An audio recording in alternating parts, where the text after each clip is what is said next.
So here's the sunshine um, soldering iron. So I'm gonna turn on the unit to activate it. So you press here, the button here.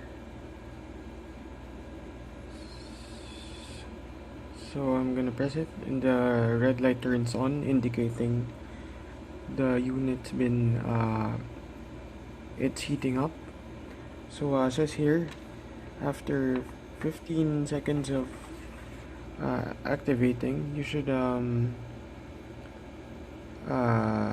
it should be working. So that's roughly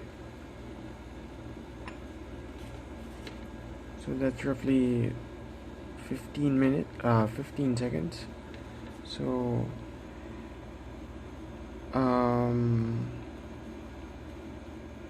this should be melting. This should melt the tin, but unfortunately, even if it's turned on, it's not working.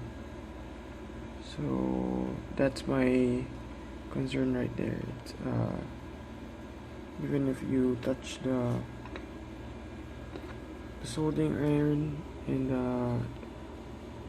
even though it's turned on, it's not functioning well. So as you can see, it's not working.